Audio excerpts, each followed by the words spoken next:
Starting in the early 1960s, American K-12 education was transformed from focusing on facts and knowledge to using techniques from behavioral psychology, Pavlov and B.F. Skinner, to socialize students. So-called new math was introduced, leading to criticism by top mathematicians, parents, and many educators, and phonics was replaced by whole word reading instruction. These changes resulted in a decade-long decline in standardized test scores, from which we have never recovered. The 1973 book, Why Johnny Can't Read, and the 1983 groundbreaking report by the federal government, A Nation at Risk, kicked off initiatives at every level of government to try to fix education. Federal spending and involvement in education continued to rise, kept by the 2001 No Child Left Behind Act. This act required the states to develop high-stakes tests for their students and imposed ratings and punishments for schools that did not keep up. Teachers and parents bitterly complained that these high-stakes tests resulted in teachers teaching to the test. After the 2007-2008 financial crash, $50 billion in federal stimulus funds were used to push states to implement detailed databases to track and analyze our children. There's a student enrollment information on graduates, transfers, and dropouts, state assessment scores, information on students not tested. Perhaps your children are homeschooled, perhaps they go to a private school. Finance records and health records are included in the data system. Now, how many kindergartners do you think have financial records? And later, Race to the Top funding was used to convince 45 of 50 states to implement the new Common Core state standards. Common Core has been implemented virtually in secret, yet parents, legislators, and many teachers have risen up to oppose Common Core. Both the New York State and Chicago teachers' unions have voted against Common Core. Common Core! Join Ann Marie Banfield, Education Liaison of Cornerstone in New Hampshire, as she leads our 5-session series with Jamie Gass, Director of School Reform at the Pioneer Institute, Dr. Sandra Stotsky, Professor Emerita at the University of Arkansas, Sid Glassner, Senior Fellow at the New England Institute for the Study of Education, and Dr. James Milgram, Professor Emeritus in Mathematics at Stanford University.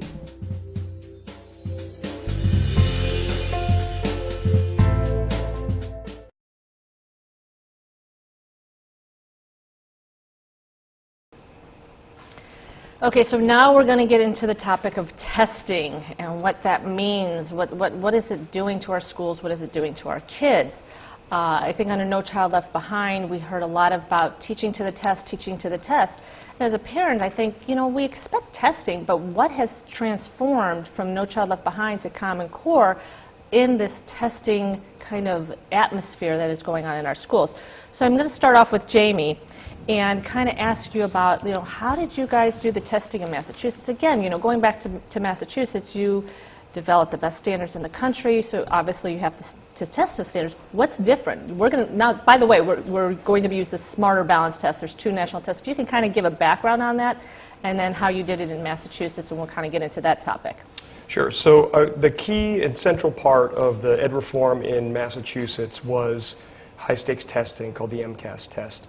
But the thing that's important to keep in mind about tests is that it's all based on the academic quality of the standards on which those tests evaluate. The MCAS test was developed here in New Hampshire. So why New Hampshire or other states in New England are looking to folks in California or Washington, D.C. to develop their tests is a little peculiar. But the real central element of the success in Massachusetts was very high-quality academic standards that Dr. Stotsky developed. Then she also aligned those state standards for students with the teacher tests, so the students and the teachers were being tested on the same kinds of academic material.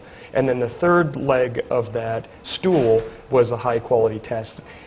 MCAS test was controversial at the time, but even Diane Ravitch, who is someone who has very strong opinions against testing, has said that the MCAS is really the gold standard. I think everyone across the country recognizes this, and it's also clear that this connection between the high-quality student standards, high-quality teacher test standards, and the high-quality tests have led to historic gains on both national and international measures for Massachusetts. So again, I would really say that the intellectual coherence between the expectations for the students and the teachers and the tests for students is really the key component to why Massachusetts did well, and why it's disconcerting that the quality of the standards at Common Core aren't very good, and while they promise a lot for the national test, the test is only going to be as good as the standards on which it's based, and we know that the standards for Common Core are not very good. Wow. Okay. So, how does it differ, though, as far as you were involved in Massachusetts, you were involved in the standards, clearly some of the best in the country. So we had a test that could test them, but we were concerned that we were teaching to the test back then. So now we're going to be teaching to the test even more. First of all, have you looked at some of the questions? Have you looked at some of the questions, and do they concern you? And then what's changed? Yeah. Let me give you some of the big differences that I can see now more clearly between the Massachusetts experience, as I saw it over 10 years ago, and what Common Core is doing. As I have mentioned earlier, teachers were not held accountable under MCAS. Schools and districts were. So teachers could teach to the standards, but would not feel that they had to personally spend a half a year teaching to the test, because they themselves personally would not be held accountable for what happened to the students in their classrooms. This has changed with Common Core, and now we hear reports, anecdotal, because we really don't have any good studies of how much time teachers are spending across classrooms from state to state on preparing their kids for the standards, for the tests that are based on the standards that they have been given. So we have to wait and then see what happens when the first tests unroll.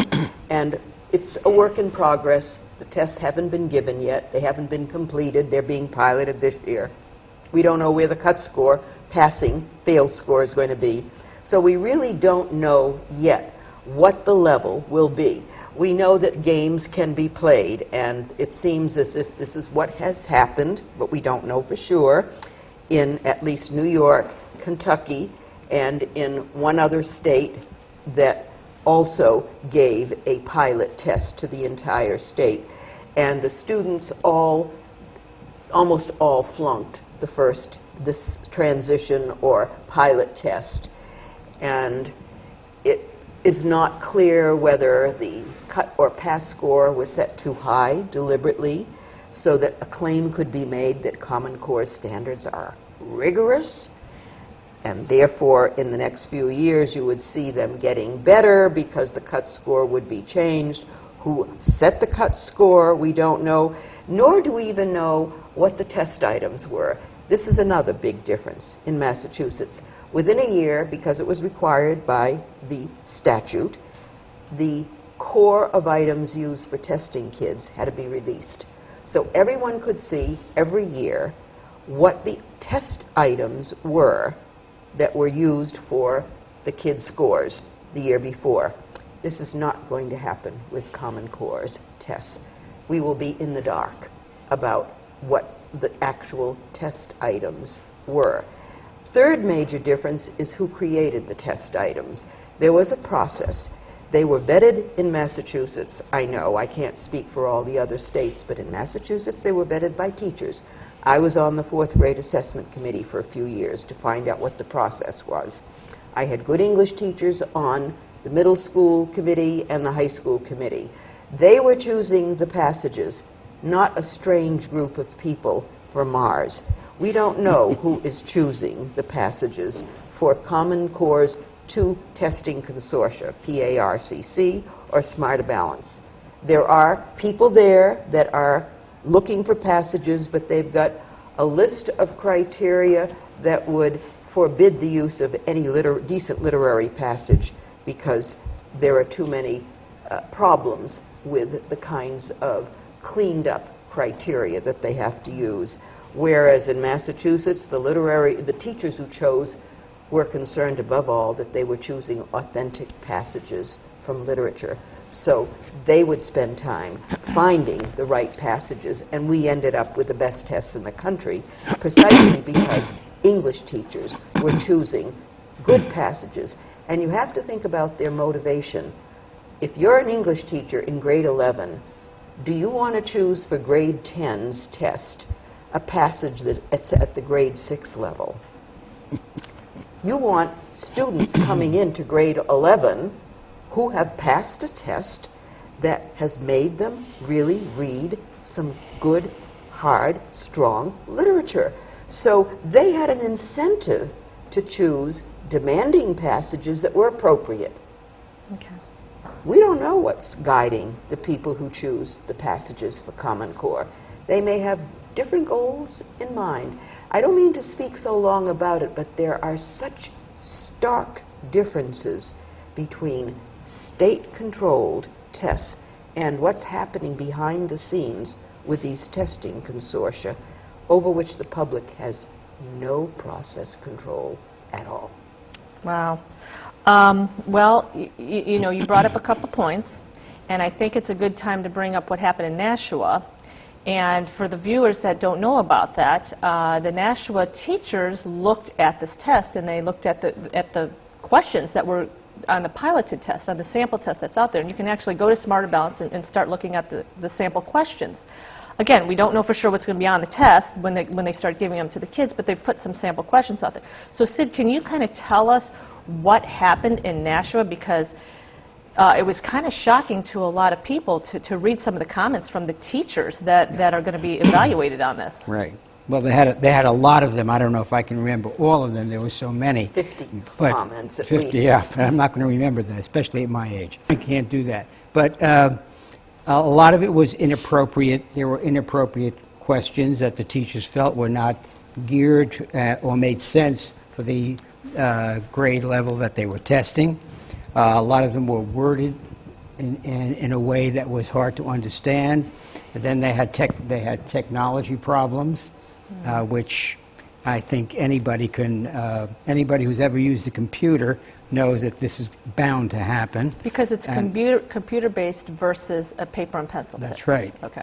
And frankly, I don't see why it has to be that way. And I don't know why so many schools have bought into that with the technology like that. So I think basically they were unhappy with, as I said, with the nature of the questions, with the technology and how it worked. I don't remember all the others, but Right. it was basically they were terribly distraught Yes. when they had finished enough that they would write and have a letter that they would endorse the principal writing a letter to the superintendent about this, and that made the papers and so forth. So you had a very unhappy group there. Now this is going to be repeated all over. Same kind of thing unless they change it. But I just wanted to make a couple of other comments that people should understand. That the children, our students in the United States, are the most tested children on this planet. No other country tests the way we do. No other country spends the money, and then we have to decide, and the time, and the prep time. I don't know if I had mentioned it before, but parents were able in New York State to get their shoulders into the governor, and they passed a law in the legislature that there can only be 2.5 days a year of test prep. So you can imagine what was going on all the time if the parents had to go and help this legislation get through. I think it was very important what Sandra said about what are the goals of the test? What do we want to find out? And when do we want to find out? But and how is it going to be helpful? Testing. You're not opposed to testing a kid. I'm not opposed to Okay. testing. The testing that I like best, I'm not opposed to kind of standardized testing. Right. No. But the tests that I find most effective are formative tests, which are the tests that are made up by the teachers or by the department for the kids in the schools. I find those tests are the most informative. They get the immediate feedback, and we can find out just exactly where the child is. With a standardized test, you remember you have a lag of time. You have maybe months before you get the results, and then you analyze the results, and then by the time you have that, the kid is in the next grade. Well, and this test is supposed to take 12 weeks, so the kids taking the test at the beginning are at a disadvantage compared to the kids who've learned more by the end of the 12 weeks. Yeah, well, that's always a problem yeah. with testing, is where, what And now, part now of we the have year to you have do it. technology in Right. place to make sure that these kids can take it. That's Right. just a whole other topic. Yeah. But I want to get to, and I think, Jamie, you covered this really well, is part of the issues that people are having with a lot of the testing and what's going on with Common Core is the data collection. And can you explain about the laws that were changed in order, which has caused an alarming amount of parents to say, wait a second, we need to look at now instituting new legislation to protect the privacy. And who's paying for the tests? Well, so it's a great question. And before we talk about the data collection, one of the things that I think is important to remember here is that there are actually 3 federal laws that explicitly prohibits the federal government from funding or validating or directing national standards testing and curriculum. Those are the Elementary and Secondary Education Act of 1965, which was signed by Lyndon Johnson, the General Education Provision Act of 1970, signed by Richard Nixon, and the enabling legislation that set up the U.S. Department of Education in 1979, which was signed by Jimmy Carter. It's very clear the federal government cannot drive national standards testing or curriculum, and yet through Common Core and directly funding the 2 national testing consortia, the PARC, which Massachusetts is part of, and Smarter Balance, this is precisely what the U.S. Department of Education does. They are in violation of the law. That said, there are additional laws that prohibit them from collecting student data. They're FERPA laws. These are federal privacy laws. Can you say what FERPA means? I'm not going to sure I remember the exact acronym, but yeah. it's, you know, Family. It's a family privacy law. Okay. Secretary Duncan, U.S. Secretary of Education Arne Duncan, has brushed aside those laws too, because really the architects of Common Core are not so much interested in academics the way it has been for generations in this country. What they're really interested in here is workforce development. And in order to direct kids to certain kinds of careers, they have to collect not only lots of academic data, and some of that I think is appropriate. Knowing whether a kid is doing well in 3rd grade or 4th grade reading is a strong predictor of future academic achievement. What they don't need to have, and that they're asking for, and it really runs parallel to Common Core. It's not in Common Core standards, but it's run parallel to it, is lots of personally identifiable data. And the Department of Education has been clear about this. They want as much as 400 different data points. They claim that this will be anonymous, but we know from IT experts that essentially you need 3 pieces of data on a student to be able to identify who it is. And I think, again, this has nothing to do with academics, it has nothing to do with schooling, it has nothing to do with education. It has to do with a workforce development mentality. And I just think it's both dangerous, but it's also an enormous waste of time, because we know that really with small amounts of data from standardized tests controlled at the state level, but also the summative kind of assessments that Sid is talking about, that these are the kind of meaningful pieces of data you need to have to drive student achievement. If there's this other agenda about creating a 21st century workforce, then from their point of view, you need to collect all this data. And I think it's a very slippery slope, and we're seeing this in other areas of government where parents across the country are now getting very, very concerned about this idea of collecting lots of data on their kids. So how does that relate to the MCAS? Because you use the MCAS in Massachusetts. I think Massachusetts was very wise and judicious about the MCAS test. They did not over-test the way they did in a lot of states. It was developed before No Child Left Behind. Sandra said they released all the test questions, and they were very careful and discreet about using the data. That was not these huge data warehouses that they've begun to develop under Common Core and in the last several years. But the architects of Common Core, again, have this workforce development outlook, and it's a very different model from what Massachusetts did. And one of the key differences is that the people at the state level, were controlling the testing, the MCAS test. They were controlling the curriculum at the local level, and they were controlling the standards. None of this is really what is about Common Core. Common Core is a real top-down from Washington, D.C. kind of outlook, and data collection is a huge part of it. It's very different from what states have been doing before. Okay. All right, so we're hearing a lot about how parents are opting out. They're fed up. Unfortunately, you know, I think that we can all agree that testing can be good if it's done properly. So none of us are opposed to testing.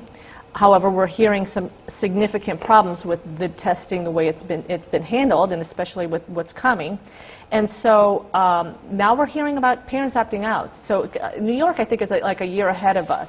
And the New York parents are just pulling their kids out. They want nothing to do with this kind of testing. You can't really blame them. It's very different from state to state and district to district. We really do not have hard numbers.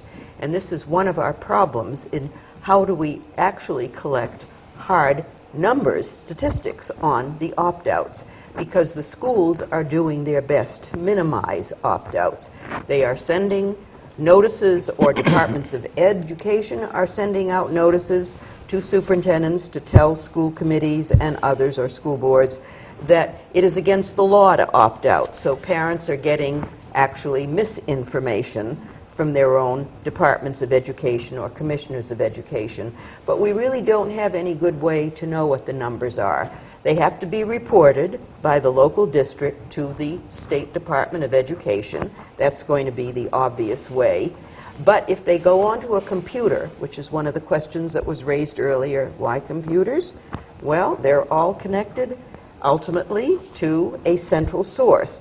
And if children do their testing on a computer within 24 hours, that information can be processed somewhere centrally. Whether it's all of the kids that are there in a school, I don't know how this is being handled, but I think parents need to find out who in their school system is in charge of making sure that the numbers are accurate in terms of who is not taking the test. We don't know if they will be fudged. Right. Can I just say something about within the last 2 weeks, there's been a very, very important event took place. And that is the firm called In Bloom, which was, I believe, down in Atlanta, which was funded by Gates for $100 million. This was a firm that was going to collect all the data that Jamie was talking about, these 400 points, and store them in a cloud, and then make them available for people. Well, parents came forward in New York State again, and they went ahead and they raised their voices and they said this is not going to happen.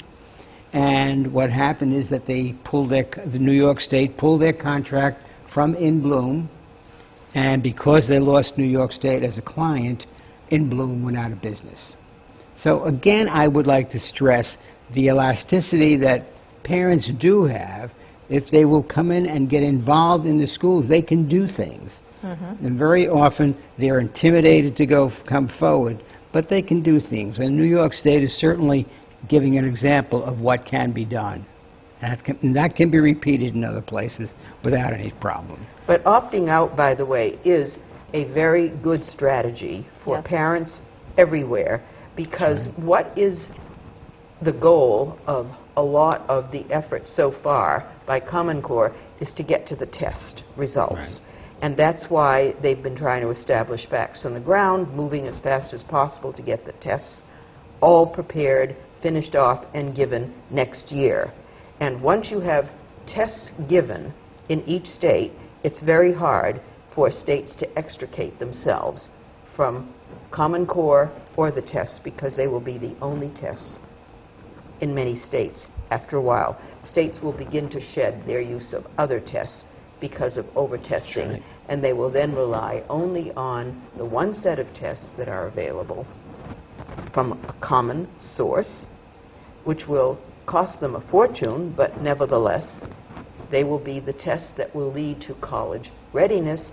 It's a locked-in system all the way, and parents have really got to look at where all of this test data matters. If children are not to take the test, parents will thereby deprive the Common Core initiative of the goal that it seeks, which is a test score around which data will be useful. The data won't be useful if there's no kid score. But the collection, you know, I see this data collection of 400 points as a metaphor for the absurdity of everything we're talking about. Can you imagine you have an English teacher who meets 150 kids a day, or 100, whatever, something like that, and they're going to have 400 points of data on every child? What are some of the things? Well, they talk a lot about the family, very personal. They talk about drinking, smoking, narcotics. They get into those things within their health issues. Your parents have health issues. So very personal information. I think so, and I think the other thing about it is that, look, education should be focused on academics and academic quality, and not on having teachers become paper shufflers and bureaucrats. This is not why they went into it. It's certainly not the central focus of what an education has ever been about before, or should be about. And I think the problem is that, you know, again, a small amount of appropriately used academic data can be a very important tool. But all of this stuff is just a proliferation of this bureaucratic mentality that has really had a terrible impact on public education over the last 25 or 30 years. Well, Jamie, you brought something up earlier about the workforce skill, or being prepared for the workforce. But as someone who always focuses on literacy, if you graduate somebody who's literate, then aren't you prepared for the workforce? Because I'm hearing that some of these kids can't read when they graduate. Why are we not focusing on that? What's going on? That's, again, the Governors Association, the Council of Chief State School Officers, Achieve, Inc., Mark Tucker, who I know has testified here in New Hampshire. For decades, these people really have had a dream of a more workforce development approach. They also tend to like the top-down models to accomplish these things. So when we hear about workforce skills, we're not talking about academics. And what we know from the Massachusetts experience is that you have to have a laser-like focus on academics, English and math and science and history. The vocational technical schools in Massachusetts are considered the gold standard, and that was not true even 10 or 15 years ago. But it turns out that if you want to be a plumber or an electrician or an auto mechanic, that you actually have to know how to read well, you've got to know how to manipulate numbers mathematically. And the vocational technical schools, under the academic model that Dr. Stotsky put in place in Massachusetts, have seen about a 40 or 45% improvement in their academic achievement over the last 7 or 8 years. They went from being schools that were dumping grounds for a lot of low-performing students to now around the state average, and they all have wait lists. They have become enormously popular, but this idea that you can teach career work or workforce development to the exclusion of academic subjects is just fool's gold. And yet the people in and around Common Core, to their fiber of their being, and they've believed this for their careers, think that this is the way to go, even though the evidence from Massachusetts and other high standards, high-performing states tells them the exact opposite. Well, you know what? We're just about out of time. I think we got about a minute left. I think what the summary here, and even from the prior shows that I think I'm seeing is, number one, you're looking for more teacher involvement. You're looking for, and I think that's true of any kind of profession you're in. You ask the people who's actually doing the job. So it sounds like that's what's missing, and that's what would be an element to help improve education in general, and we've seen it in Massachusetts. And we're not against testing. I guess nobody's against testing. It's just we need to make sure we're doing it in the right way, and it wasn't being done in the right way during No Child Left Behind in many states, and it's not going to make any improvements during Common Core. So that's a big concern. But I think one thing parents can do is opt out, or what some people will say, refuse to take the test. I think there's a national movement. You can even look for opt out on Google, and it brings up the states and tells you how to opt out in your state or how to refuse the test in your state. So with that, I want to thank you again for joining us. I want to thank you again for your input. I want to thank the viewers for joining us. Go visit the website, sign the petition. The next show that we're going to do is What Can You Do as a Parent? So stay tuned to that, and if you haven't seen the prior shows, go back and watch those. Thanks for joining us.